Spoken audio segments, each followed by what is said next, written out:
On to Monday Night Football, on to Tampa Bay. Landry Locker, Cody Stoots with you. It is SNL. Shout out to everyone in the chat. Shout out to everyone who joined us yesterday in the debut of the Texans Collective.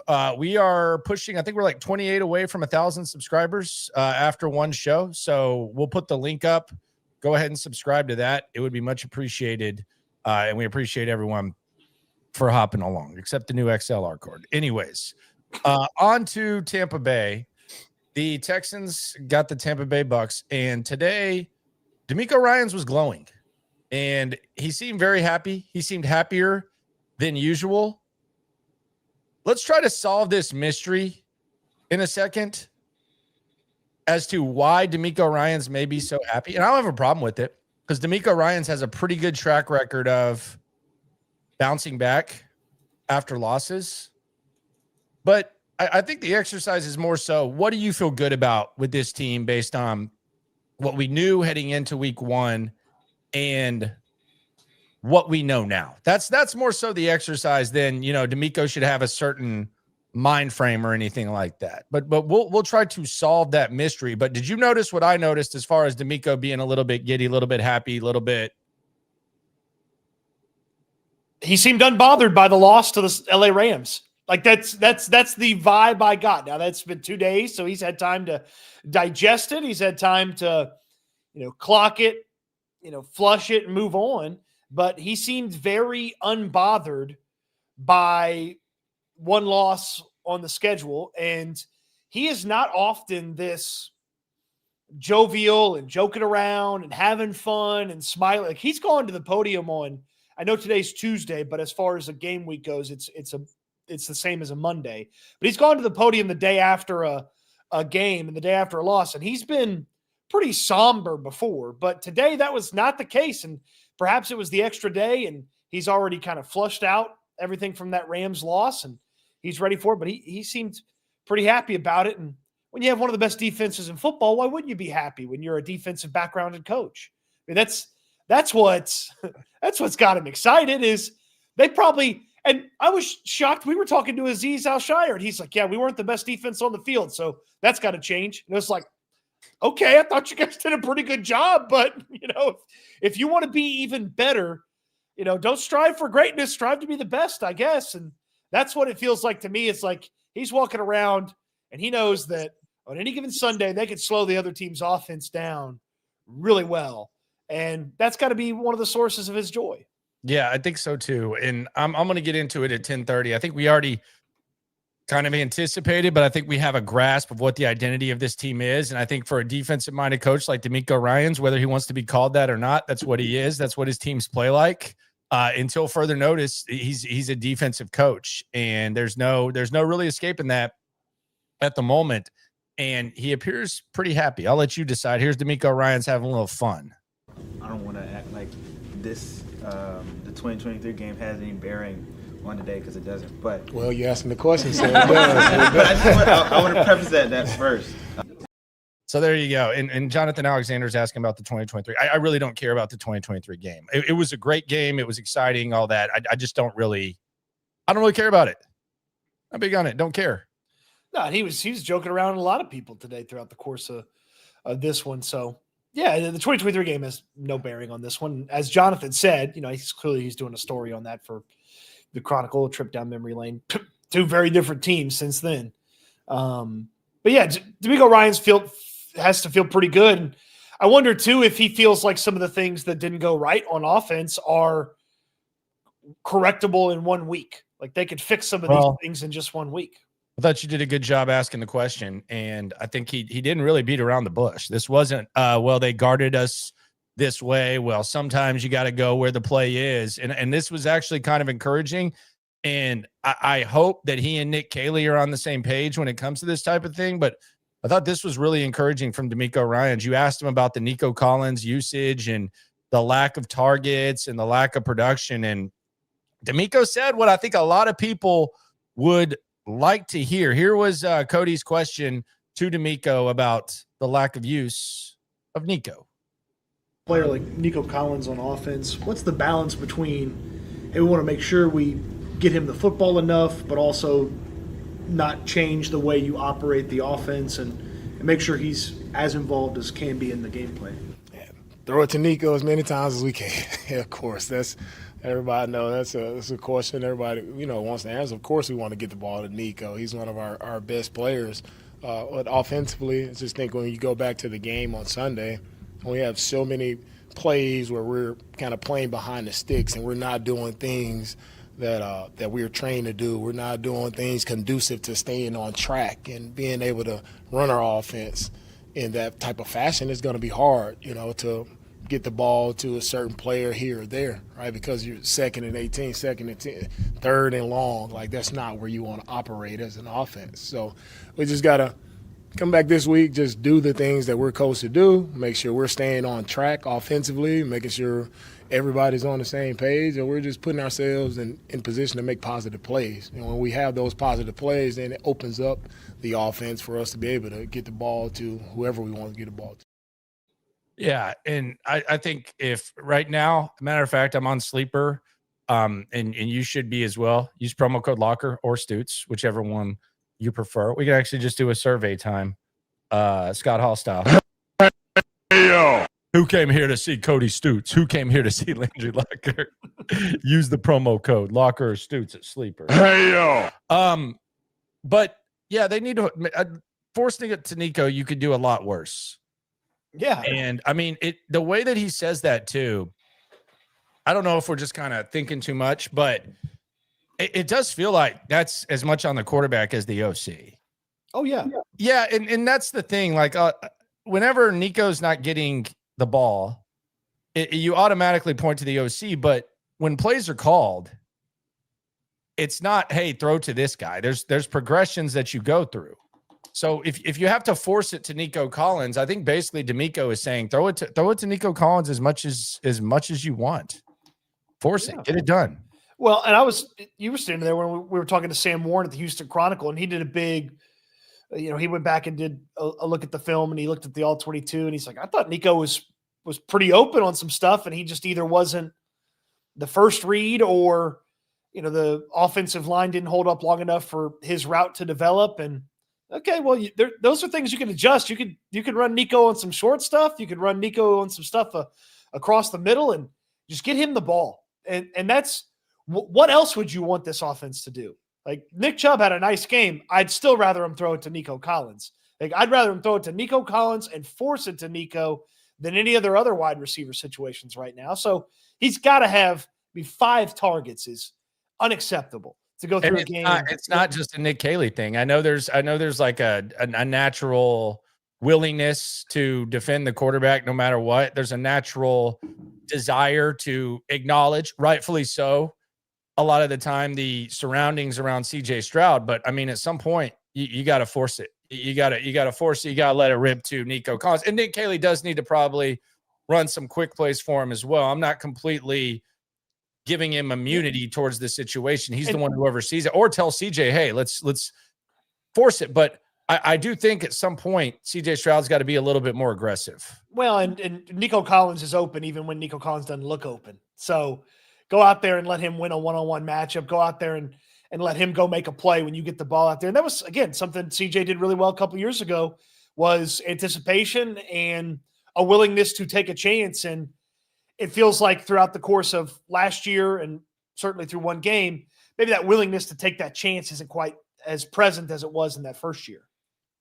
On the Super Chat, it's pretty much, it feels like a Monday, but it's not. But on the Texans scheduling, it is a Monday, which is very confusing. But tomorrow they're going to be off. Normally they're off on Tuesdays. Now they're going to be off tomorrow. So you couldn't have explained it any more confusing way either. All right, go ahead. Lay it down for me. Lay it down before we go to the Super Chat. Today is our Tuesday. It's the Texans Monday. I'm more confused than I was when I said it, but maybe that's me think. Well, you can't figure out time zones or days of the week to save your life. So anyway, we'll just swarm. Logan Taylor says RB1 Chubb, RB2 Marks, and elevate Jawar to RB3. Don't threaten me with a good time. I'm not. I'm in. Dameon Pierce. I've seen enough Dameon Pierce. Dameon Pierce to me right now. Do I want to say this? I'd make him inactive on Monday. I'm as tired of him as I was the last time someone wore number 31 here. Didn't David Johnson wear number 31? What was David Johnson's number? I'm pretty sure David Johnson was indeed 31. Yes. I'm as tired of him in number 31 as I was David Johnson in 31. Yeah, he was 31. Yeah, I'm tired of number 31. Get rid of 2021. Yes. I was tired of looking at him, and I'm tired of looking at Dameon Pierce. And then he says, and then I guess he doesn't want to talk to the media. And no one really wants to talk to him, but he doesn't want to talk till he does something. It's like, well, talk to you never. Logan Taylor on the chat. Any tight ends interesting to you or just elevate Bryant? This is your specialty. Cody Stoots yesterday, because he likes to party so hard, he went through all of the practice squad tight ends. And there is a tight end that interests him, though. Yeah, I went through practice squads and I went through depth charts across the league. With practice squads, I was primarily looking at guys who had a little bit of experience, and there weren't a lot. There's not a lot of talent left on the tight end on practice squads across the league, but Nick Vannett, who's been here before in a very small capacity, he's primarily a blocker, doesn't give you much receiving hope, and he's played for 10 years in the league. So there's a veteran. He's played a lot of football. You could trust him.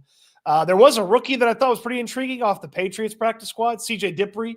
He was the bench press king at the combine. He was one of the top bench press guys, and he's more of a blocking focused guy, but there's some athleticism there. The production in college wasn't amazing, but he's on the Patriots practice squad. You could throw him on the 53 pretty easy. And then I started looking at depth charts across the league, and it's like, well, a lot of these guys probably wouldn't part with this player, or you wouldn't want to give up that. I thought about Robert Tonyan off the Chiefs, because they've got Kelsey, they got some other guys they like. You know, he's a veteran, been around, played a little bit. But you and I were talking today when Cleveland has Harold Fandon Jr. play as well as they did at tight end. 80% of the snaps almost. Yeah, and David Njoku's contract is up at the end of the year. That feels like a guy that's absolutely getting traded here before the trade deadline in Njoku, because the Browns are going nowhere. But Flacco does love Njoku, and Flacco is their quarterback, and they just lost a 1-point game.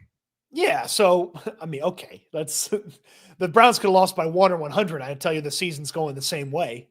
So, and I brought up Njoku in the offseason. And so I still would be – Stover's foot's not going to be better anytime soon. And even if he does come back, okay, I'd rather have Njoku, Stover, and Schultz than, no Njoku. So that's the guy I'd keep an eye on. And Harrison Bryant or Jakob Johnson or Luke Lachey or the two practice squad guys I mentioned, that's not like a great solution. Like that's a duct tape over, a hole in the wall solution.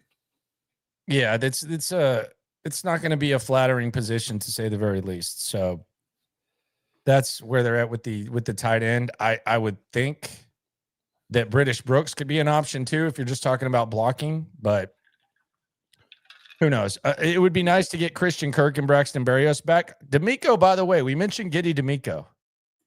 And I thought this was interesting, and I think a lot of people, there's some people that have an identity crisis right now, like an identity crisis worse than the final season Bruce Jenner was on the Kardashians, because DeMeco Ryans decided to come out and give an injury report right off the top, right at the beginning of the press conference. And I'm asking the people who said, why would he say what's wrong with the injuries and stuff? Why would he do that? He don't need to tell y'all anything.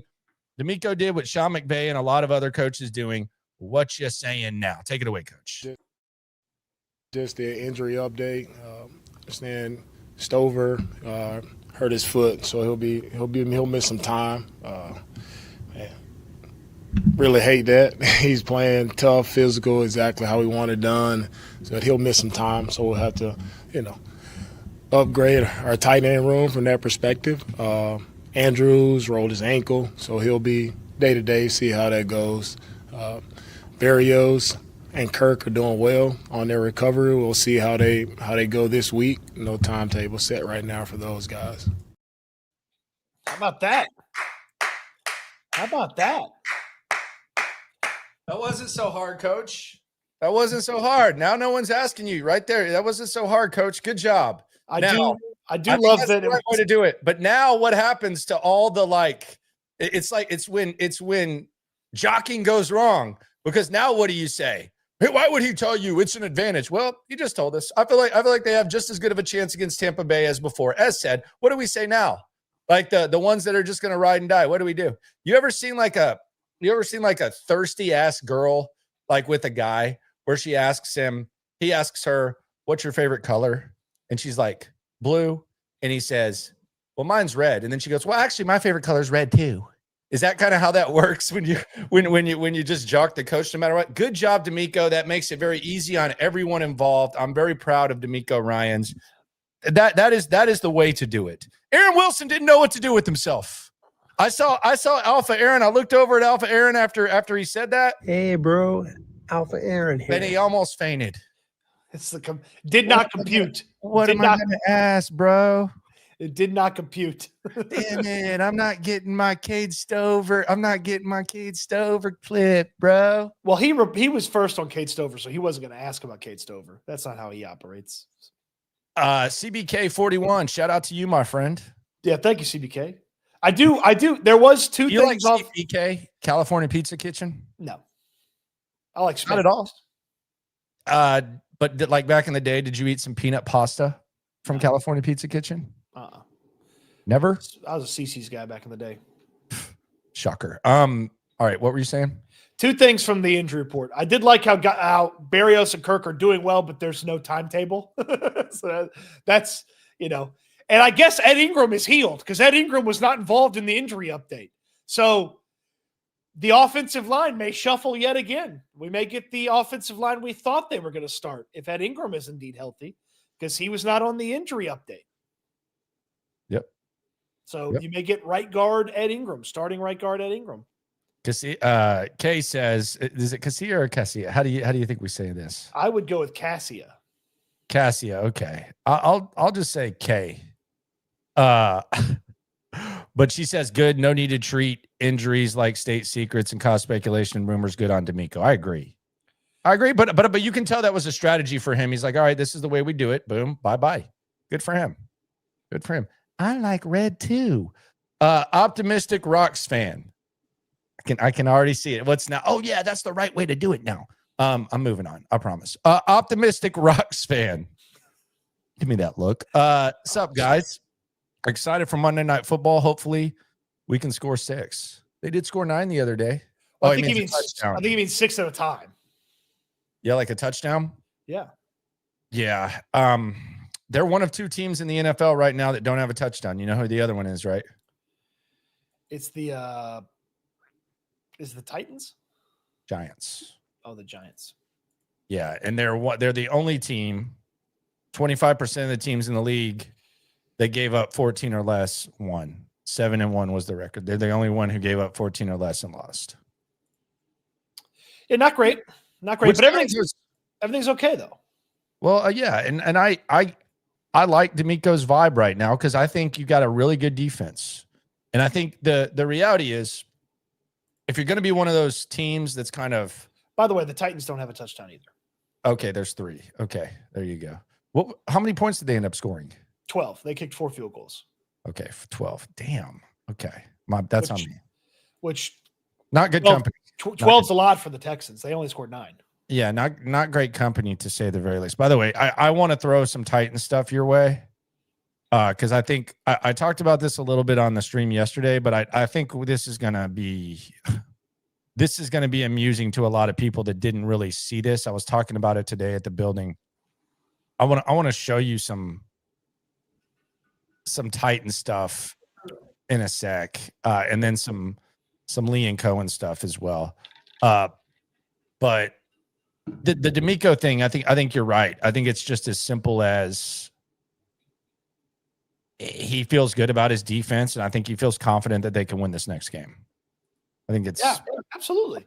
And he did the typical speak highly of the opponent and yada yada stuff like that. But I get the sense that he likes the matchup that they have from their defense versus the offense. Now, their offense is going to have to fix some stuff and get some stuff cleaned up. And if you think highly of Nick Caley, I still do. And then he's going to be able to fix what he's in charge of, and maybe C.J. Stroud seeing those Buccaneer uniforms will throw back the clock 2 years and turn into Now, they know they have to get Nico the ball, so we already know this. They know they need to get Nico the ball.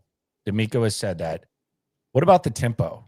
Because the tempo was very slow. There was a lot of clapping going on. What about the tempo, Coach? Our tempo, right, in and out of the huddle, right? We got to get in and out of the huddle quicker so we can get to the line of scrimmage so we can operate and make sure we got checks and things we have to make at the line of scrimmage. Well, to make those checks in the proper manner, right, we got to get out with some urgency. So the urgency piece from everybody has to pick up from the offensive side of the ball, right? The urgency picks up, and we'll be able to operate cleaner when it comes to pre-snap and post-snap. He said the word lollygagging too. He said the word lollygagging. I am so tired of watching them take the clock down to 2 seconds when they came out of the huddle at 8 seconds. Damn it, Bobby. Oh, wait. So tired of that crap.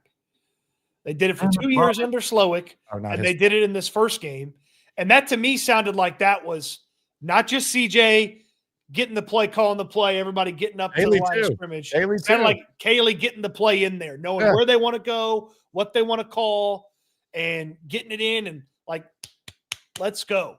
Like you got the Rams are breaking the huddle with 15 seconds left.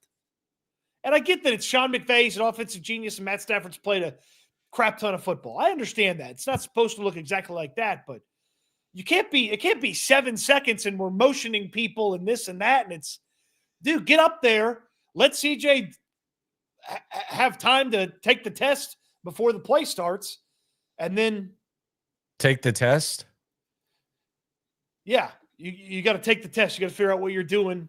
Have the time to take the Wouldn't test. that be actually, I'm not trying to like get, but wouldn't that, we're gonna let's work through this here. Yeah, let's work through this.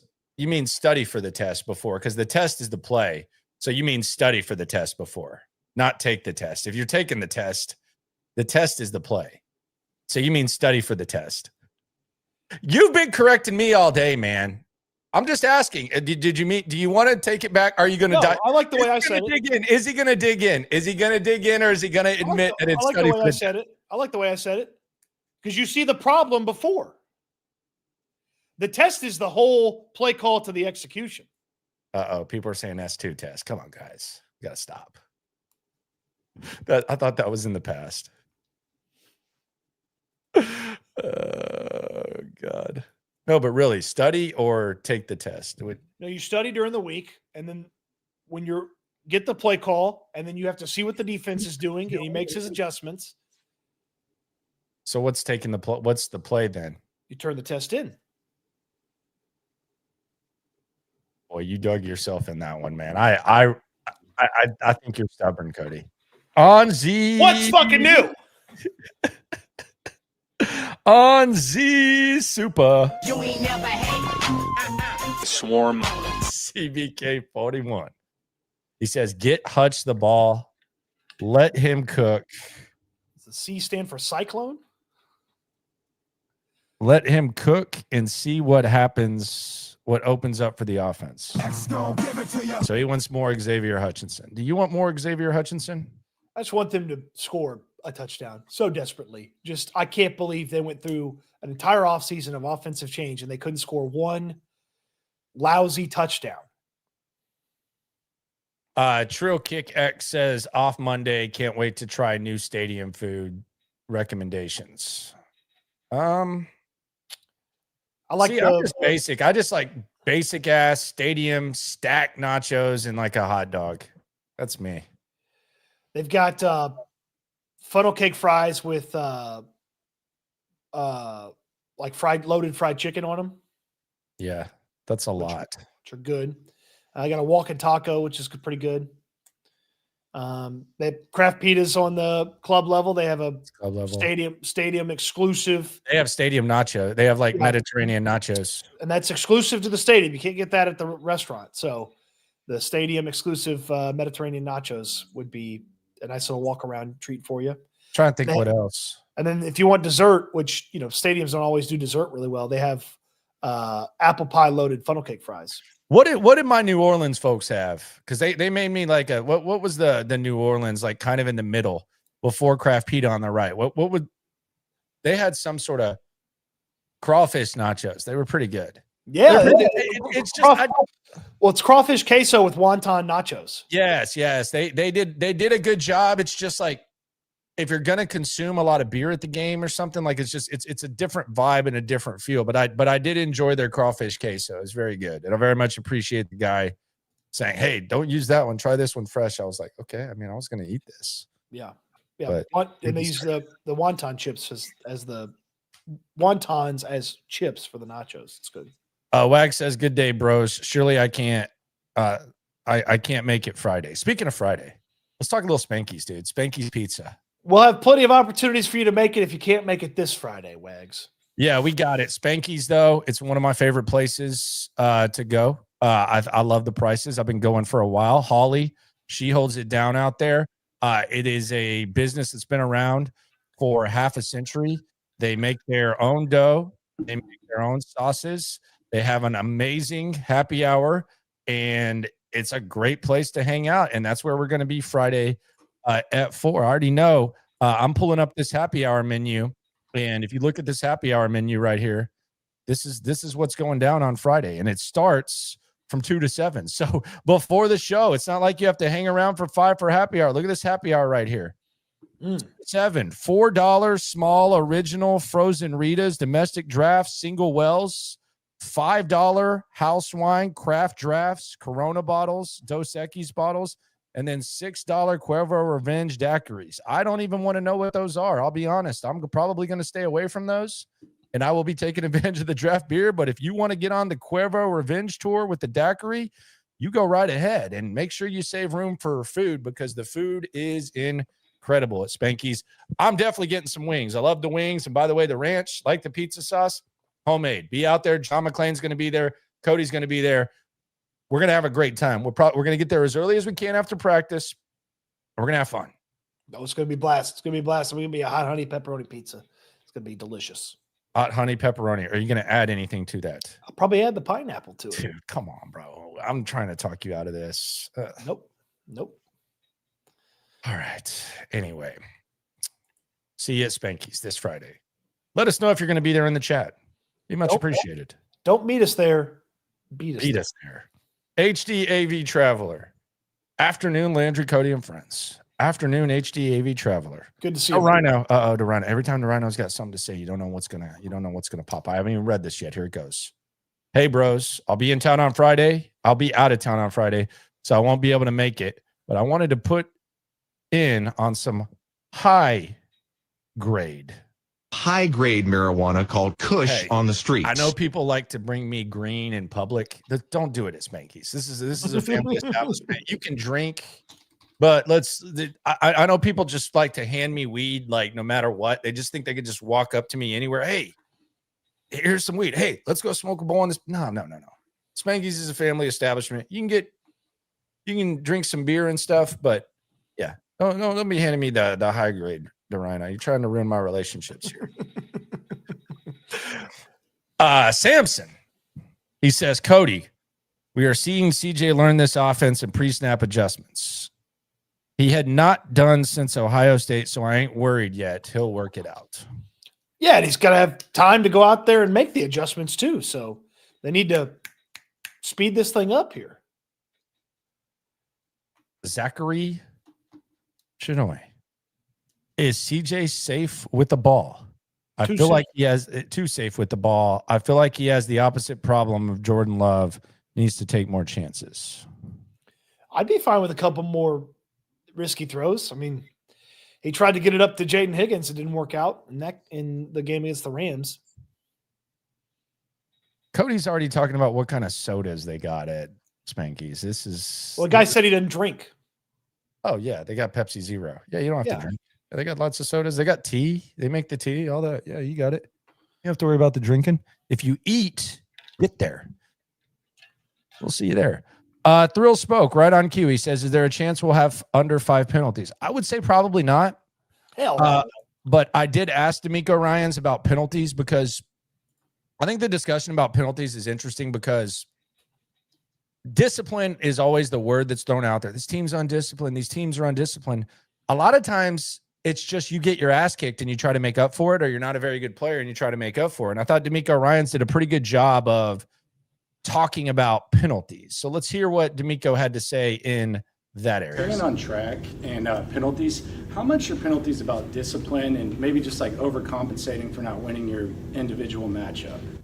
Yeah, so many different penalties happen in that game. So it's like, which penalty you want to talk about? It's, you have some penalties where you're being a little too overly aggressive at times. Some penalties are technical where, you're trying to be aggressive, hands come up a little bit. So things like that happen in the game, right? But the things you can't control for me are, the pre-snap penalties, right? Making sure we're in the right formation, no illegal shifts, no jumping off sides when we know. So it's just the pre-snap things. Those are the ones that are unacceptable to me because those we fully control those. So let's get those out of the way, and then let's see how we are. But aggressive penalties are going to happen. We're not losing our mind over that.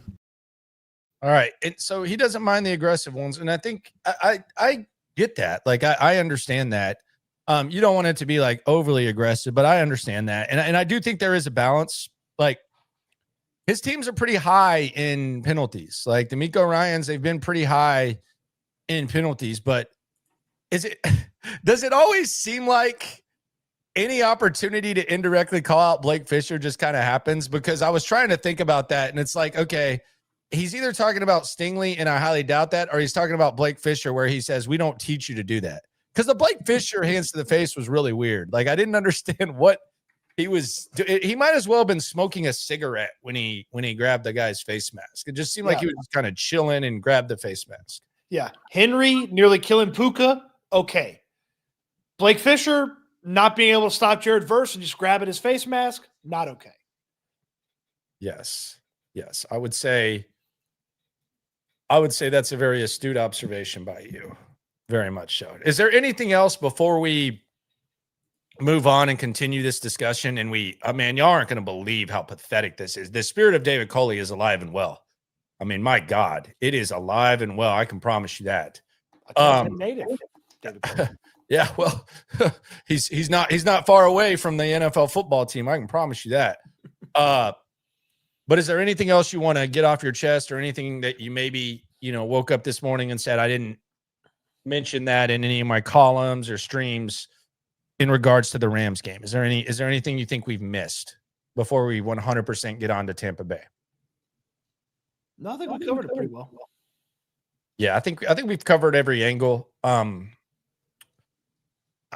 We've talked about the running back use, which is something that I really want to keep an eye on, and Nico and Petrie and all that. But I don't think there's like any nobody's talking about that we really need to touch on. So I'm with you. So we are fully on to Tampa Bay. Let's look at the division, the AFC South. And there are two AFC South teams that are feeling themselves, and there's one absolute dumpster fire. And the Indianapolis Colts, they thumped the Dolphins. Now, the Dolphins kind of have some warning signs of being an absolute dumpster fire. If you put a gun to my head and ask me, does Mike McDaniel make it through the season? Hell no. I'm at least thinking no, but then it's a disaster out there. So I don't know how much stock I put into what the Colts did. Jags, same thing, not a great team that they beat. How are you feeling about the other divisions? Have your thoughts changed? Do you at least have a little bit more attention on either one of these teams?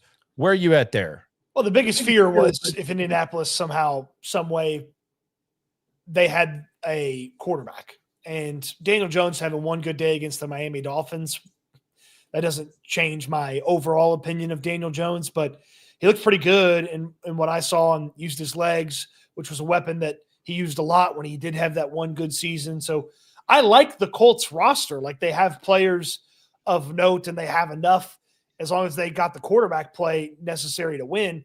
If he's a good quarterback, then they're a much more dangerous team than any of the other teams in the AFC South. Much more dangerous. Yeah, and you talk about the quarterback there. I think we got to start wondering about the quarterback in Jacksonville too. And that's really what I want to look at. And because I'm not sitting here saying that I'm like a Liam Cohen stan, but I do like the way this guy moves. I like his body of work.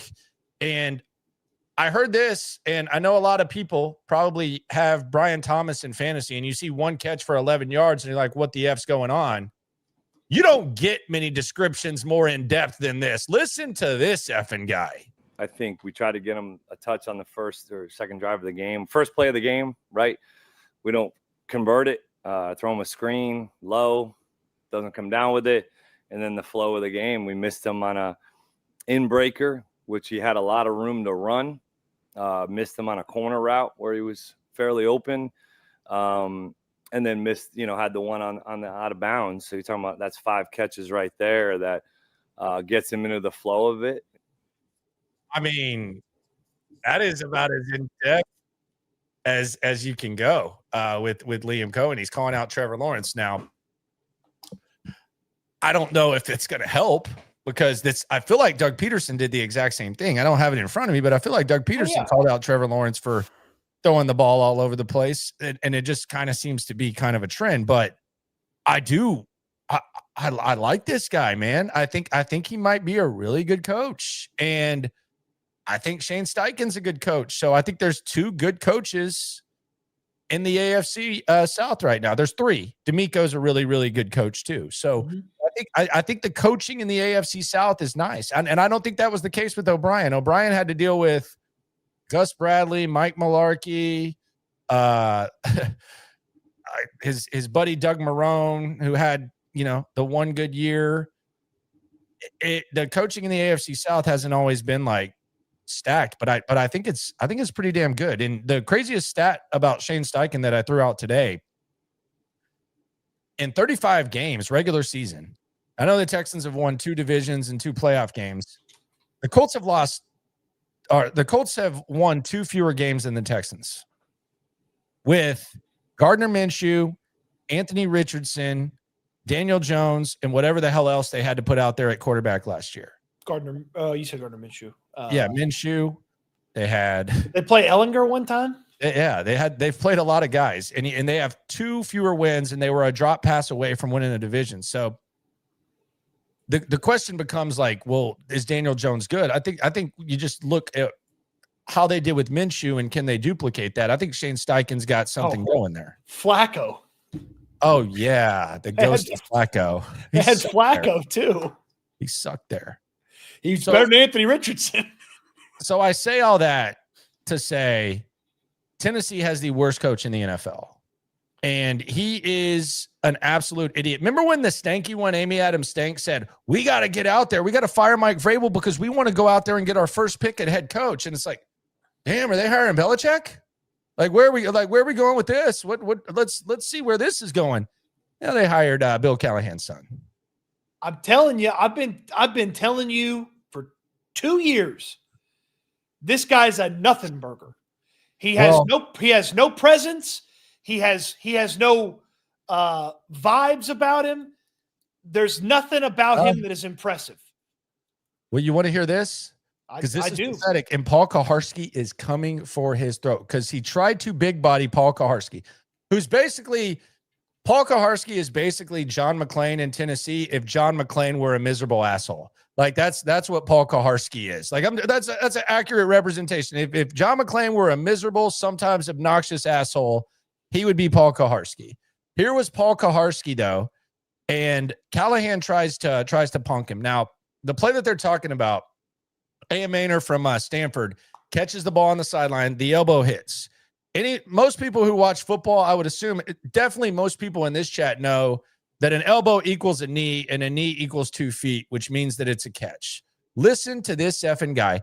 Keep in mind, this guy came from the balls of a former NFL coach. His dad is Bill Callahan. So he's been around football his whole life. And this is what he had to say as to why he didn't challenge that play. Listen to this effing guy. Challenge on the Idlemanor play where they moved out of bounds on the sideline, and it looked like his elbow hit inbounds first. Yeah, you got to get a foot inbounds too, which we didn't have a clean look at whether his foot was down as well. An elbow doesn't equal 2 feet, so his foot would have had to come down as well. We didn't have a clean look, so the call from upstairs was that it wasn't more challenging. All right, so it's very clear when he said that he didn't know the rule, right? Like that wasn't like a misspeak. That wasn't anything like that. Like it's very clear there. I at least on my assessment that he does not know the rule.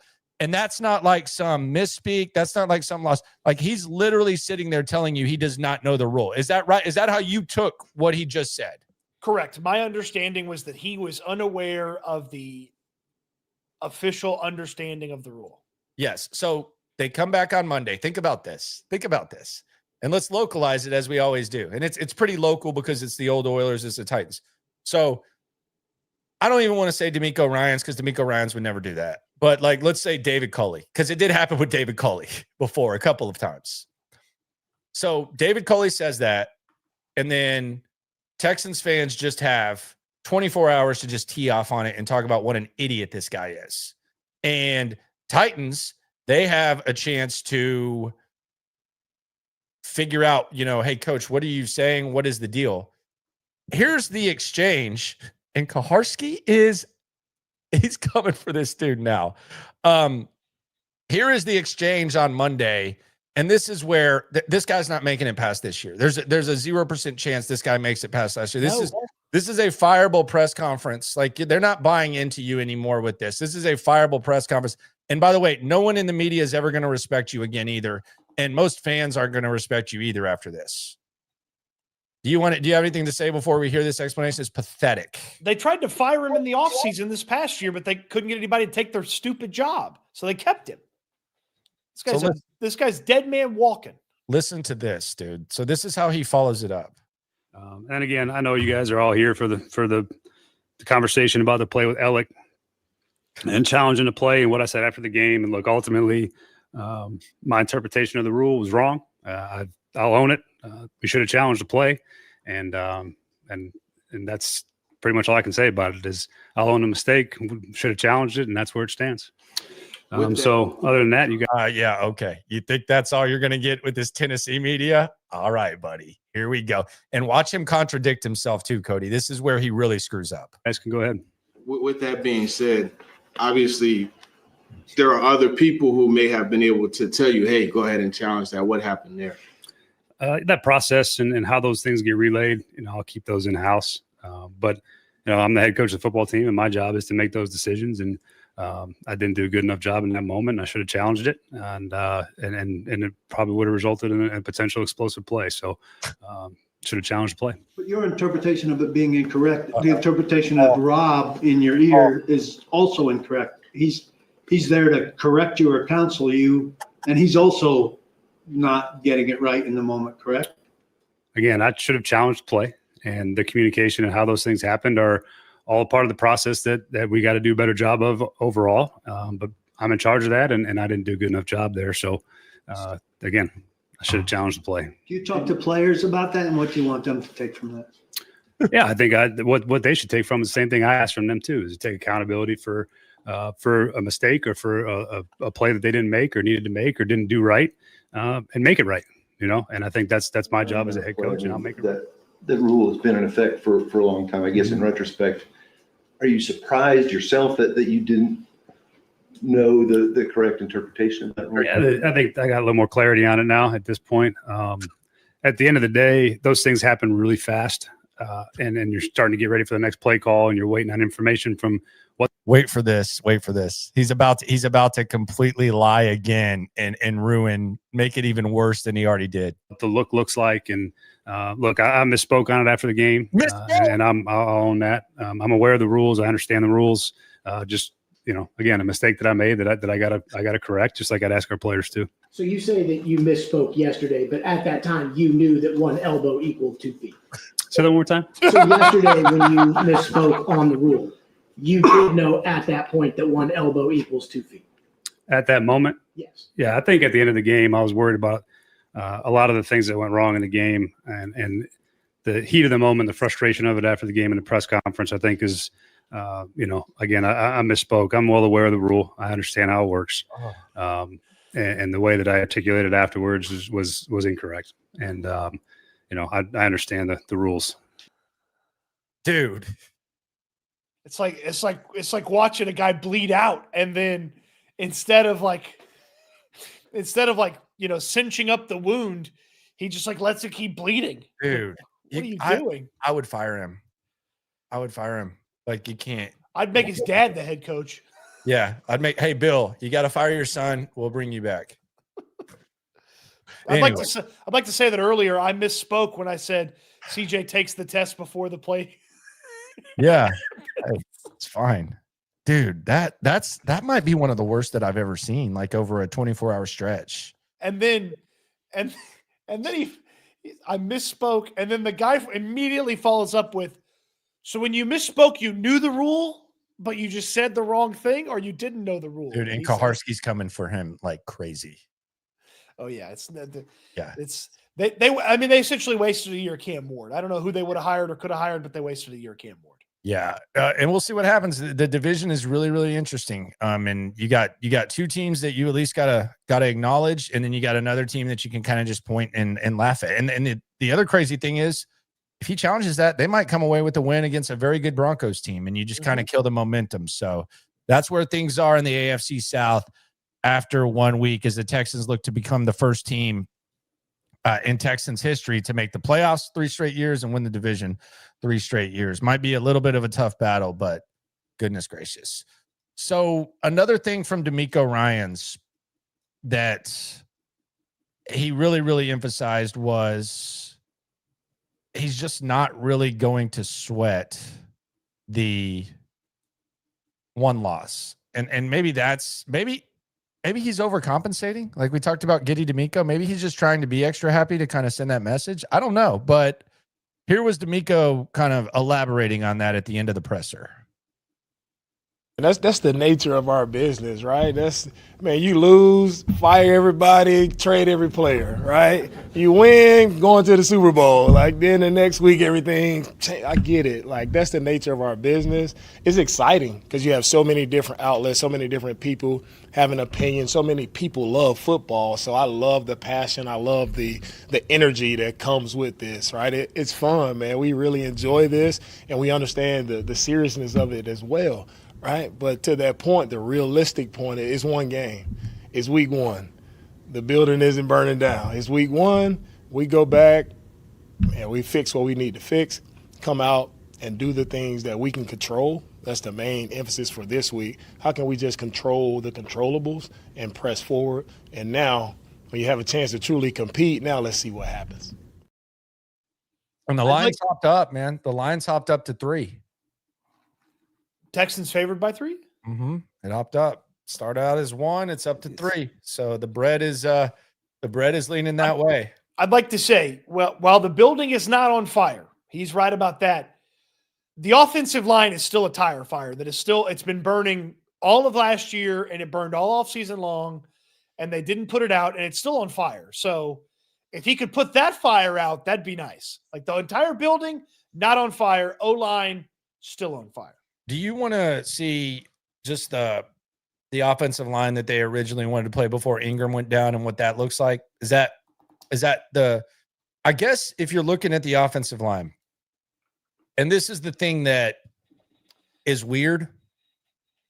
I saw the 40% pressure rate and I was like, damn, that's way better than I got used to seeing last year, which is sad. I get it that that's sad. I get it. That's like going from being an F student to a D student. I get it. But the one thing, like if you're someone who wants to look at this offensive line, you want to have glass half full, you still haven't gotten a look at the offensive line that you were going to choose. You got the one that you had at the start of camp. And that's, they started off camp with this. Well, then they saw a month and a half or 2 months or whatever of offensive line play, and they decided they wanted to go with a different one. So I guess if you want to look at this and say, okay, it could get better. We don't know if Ingram can play, but we do know that with Ingram, that was the offensive line that they wanted to go with. So you still haven't seen their first choice of an offensive line yet. So if you're looking for something to kind of, I don't know if you're going to feel great about it, but you want to maybe not even a glass half full, glass a third full. That is kind of where you lean if you're looking for something like that when it comes to the O-line. Yeah, if you're going to tell me that Ed Ingram is better at his job than Cam Robinson is at his job, and Ursery's going to be more comfortable at left tackle, I totally would buy that. I'll buy what you're selling if that's the line of thinking, and I could certainly believe that. Well, Ursery has acknowledged that he's more comfortable at left tackle, and he's played left tackle, and he said he's a left tackle, and he's the left tackle of the future. So we know that. There's still be struggles. There'll still be struggles. Well, I mean, he was the worst graded rookie offensive lineman in football this week. Yeah, it wasn't great. It was a hell of a team. By the way, I saw Sam and Steve over there breaking down the game. They did their 10-minute breakdown. The Rams in like their last 4 regular season games have allowed like single-digit points. Now there was playoff games, but they've allowed like single-digit points. The Rams are good. Like there's context to the offensive line having a tough day. Like the organization has not put it in a situation where the context sounds like context. The context sounds like excuses a lot of times. Well, the Rams are really good. Well, that's an excuse. Block who you're supposed to block. Well, the offense is new. Well, that's an excuse. You're supposed to figure it out. Well, they shuffled everything around. Well, that's an excuse. Like there's context to this line looking poor in week 1. And we may be sitting here 6-8 weeks from now and be like, well, that Rams team is just nasty, and they do that to everybody. It's like, okay, well, you got an opportunity to bounce back against a team that's on the defensive line, not as talented as the Rams. They've got some nice players, and they've got a good defensive coach. Okay, showcase what you could do there with perhaps the offensive line that they wanted to put on the field, and a week to correct those issues that they had. On the chat, our guy Fedone in the draft. Jesse says Fedone is listed 4th on the New York Giants depth chart. Maybe inquire about a trade. I would think that they're probably not going to trade the guy that they just drafted, but if you wanted to call him about one of their other guys, certainly not. They're not going to trade Theo Johnson, but Bellinger, who's been there for a few years, maybe they. What would it have taken to get Fedone though for the Texans in the draft? Are you see? Oh, go ahead and use the timeout. I'm not jumping off sides. Nah, screw it. I'm Darryl Taylor. They could have drafted Fedone instead of Graham Mertz. Fedone went after Graham Mertz. I knew it was coming, and I still had to jump off sides. AG 1913. You ain't never hate. Swarm. Last night, both offensive lines struggled with flags and pressures. Our offensive line is still weak, but does it change your opinion on the investment they made? I actually thought the Vikings made good adjustments in the second half. I mean, I know that's kind of like obvious, but I actually thought they adjusted quite nicely. The Bears wasn't great, but also Caleb Williams was kind of selling some throws too. He had a really tale of 2 half type of thing. The Jonah Jackson, the guard that they traded from the Rams, the Bears, he didn't play well, but Joe Tooney was Joe Tooney, solid and reliable. And then their center had a pretty nice game. And then the Vikings had the best rookie blocker in football this week, Donovan Jackson, the guy that went right before the Texans picked. Yeah, he had one of the best pass block ratings in all of football this week for guards. Like, he was awesome. So, and they had no penalties. And only 1 penalty from guys they added to their roster in Minnesota. Like, oh, by the way, they had to start a backup left tackle, and they didn't change everything around because the left tackle was out. But yeah. Alum says results of cheap fixing the O-line wasted season. He says context. Every playoff team will have a nasty D-line. I get what you're saying, 100%. But man, just because you spend a lot of money doesn't mean there's good results. I do agree with the foundation of what you and Cody are speaking on, but just from this perspective, big investment on O-line does not necessarily mean good O-line. I do believe they could have made a medium-sized investment in a different way and had better overall results than what they did in the first week. Like, I mean, it's no stranger that everybody circled and identified Kevin Zeitler as a player that was not super expensive. Maybe he's a plug and you could get somebody as a rookie or a young guy behind him to learn and take over for him in a couple of years. But Zeitler was really good for the Titans this week, right guard. And that's where your issue popped up, is right guard. So it's like, could you have maybe not had a Nick Niemann and maybe not given Petrie so much money and had a Kevin Zeitler? It kind of feels like you could have. Nick Niemann was a weird signing. By the way, you mentioned plugs. Speaking of plugs, want to shout out my turf plug, Big Dan out there at Texans Turf. He is my guy. I do have the turf in the backyard. He does the big time jobs, some of the biggest in town, and he does the jobs for the small yard. Nothing better than the turf in the backyard. It looks good. It feels good on the feet. It smells good. It's easier to clean up. There's no more mud. There's no more insects.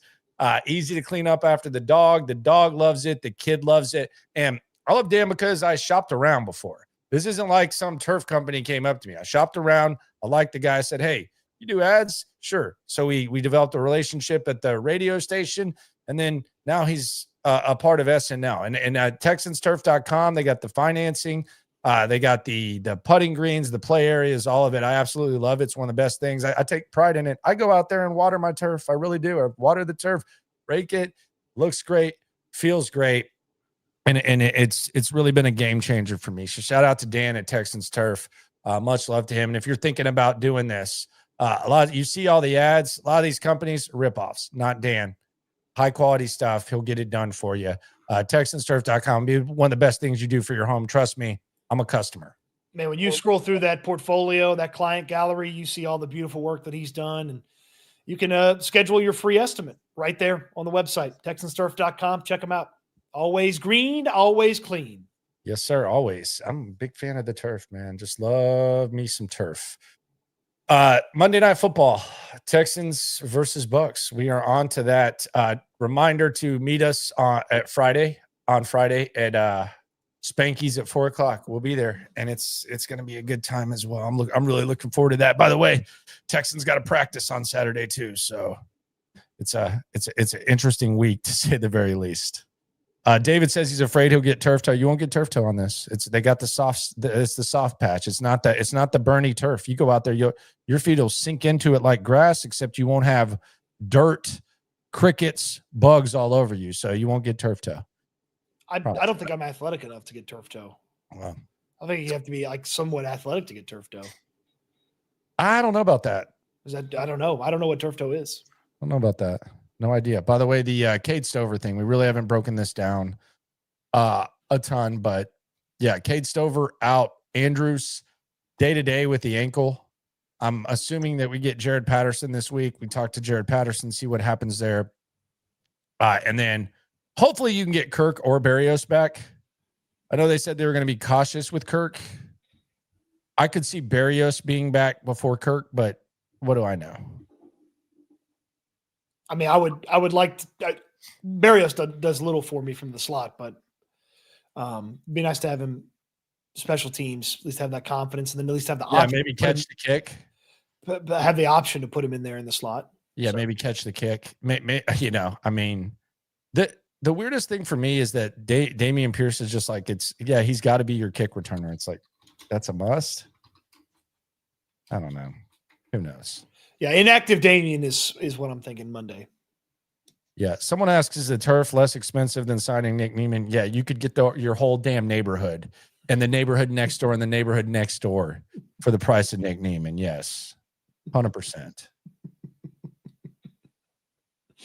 What a weird signing that was. I don't know. You drew me off sides, Jesse. I'm not even gonna talk about that. Trey says he's going back to turf. He says he has the trees. They'll go around the trees for you. They'll customize it to your yard. I promise you. I got a few things back there too. So Texans Turf, they'll do it. Any job. Appreciate y'all for rolling through. DeMeco in a good mood. Maybe it's because this is a defensive football team.